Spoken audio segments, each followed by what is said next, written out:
Hola, soy Aranza Romero Hernández y les voy a hablar de la consolidación del Estado mexicano que abarca el periodo de tiempo de 1867 a 1952. El 19 de junio de 1867, en el Cerro de las Campanas, Maximiliano de Habsburgo es fusilado por órdenes de Benito Juárez y Lerdo de Tejada. Esto porque se le aplicó la ley de 1862, la cual por haber intervenido en el gobierno de México lo condenaba a pena máxima.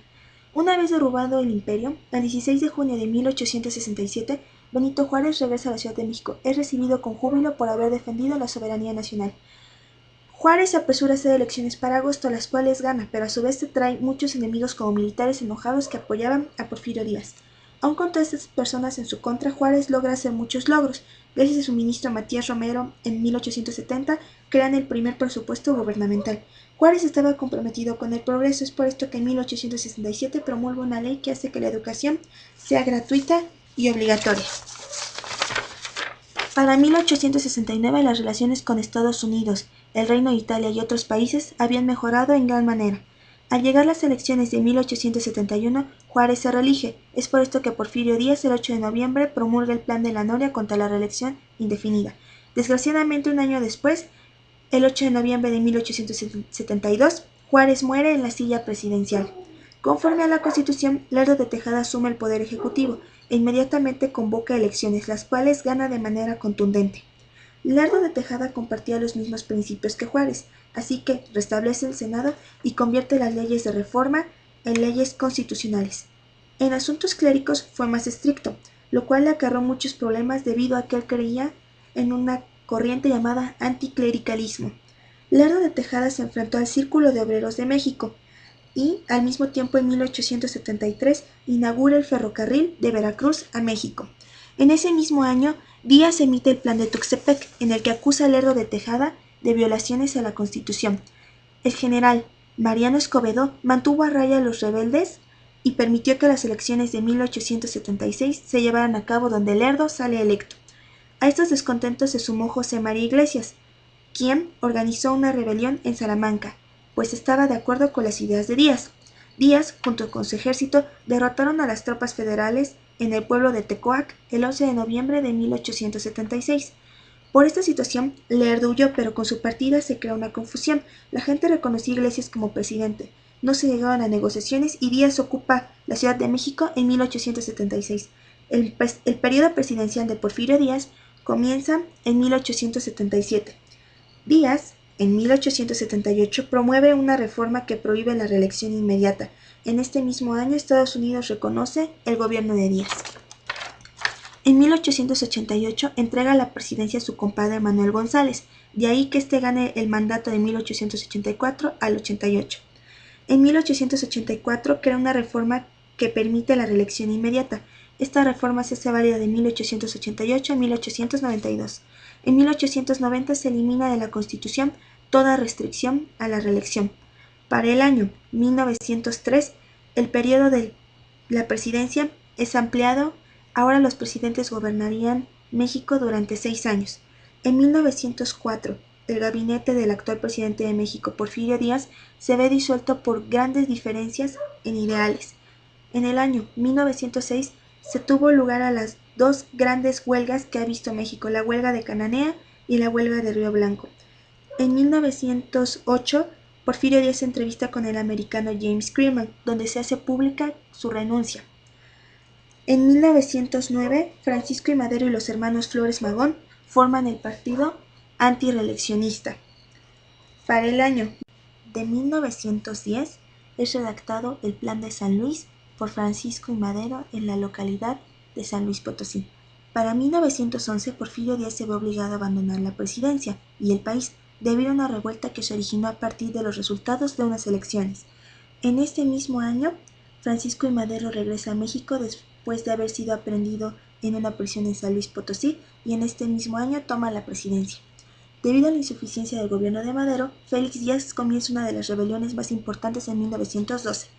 Debido a estos descontentos, muchas personas se levantaron en armas, uno de ellos Victoriano Huerta, el cual acaba con la vida de Madero y del vicepresidente Pino Suárez en 1913.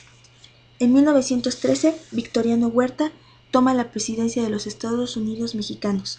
Con este gobierno usurpador, el gobernador de Coahuila, Venustiano Carranza, redacta el Plan de Guadalupe, donde desconoce de una manera rotunda y total el gobierno de Victoriano Huerta.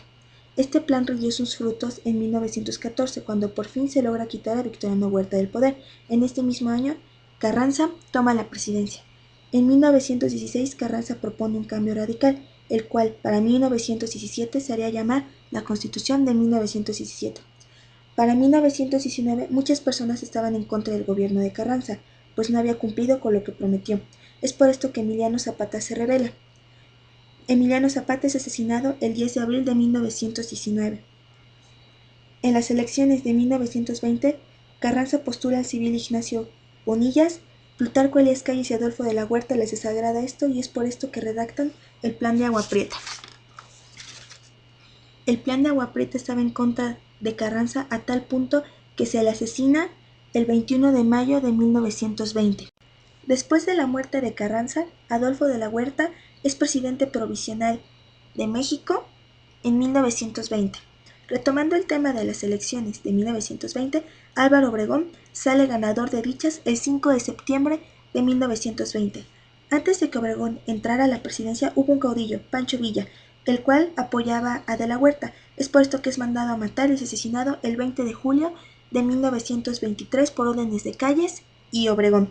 En 1924, Plutarco Elías Calles toma la presidencia de los Estados Unidos mexicanos. Debido a las severas políticas de Calles contra el clero y la religión, se origina una guerra, llamada la Guerra Cristera. Esto sucede en el año 1926. Para 1928, Álvaro Obregón es asesinado por Josué de León Toral, un fanático religioso. En 1929 se crea el Partido Nacional Revolucionario.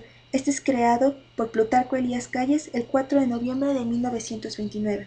De 1929 a 1935, Calles tuvo una gran influencia en la política, pues ponía presidentes que pudieran manipular a su gusto. En 1935, uno de estos presidentes marioneta de Calles se da cuenta del engaño. El nombre de este presidente es Lázaro Cárdenas. Para 1936, Cárdenas expulsa a Plutarco Elías Calles del país, donde sus hijos lo despiden rumbo al exilio. Con el nuevo gobierno, nuevas cosas llegaron. Una de ellas fue la huelga petrolera. Esto se resume a mexicanos exigiendo mejores salarios y extranjeros negándose. Al negarse, estos extranjeros retiran su dinero del Banco de México. Es por esto que Cárdenas le pide al Instituto Politécnico Nacional que obtenga la fórmula del petróleo. Así se realiza lo que conocemos hoy como la expropiación petrolera. Para el mismo año de 1938, el 30 de marzo se decide crear el Partido de la Revolución Mexicana. Para el año 1940, Cárdenas deja la presidencia apoyando la candidatura de uno de sus favoritos, Manuel Ávila Camacho. En el año de 1940, Manuel Ávila Camacho toma la presidencia de los Estados Unidos mexicanos. Una de sus políticas más importantes que tuvo este presidente es la llamada Unidad Nacional. Para el año 1946, Ávila Camacho deja la presidencia y entra Miguel Alemán. Su periodo de presidencia duró de 1946 a 1952. Uno de los mayores logros de Miguel Alemán fue el haber construido la ciudad universitaria en 1947.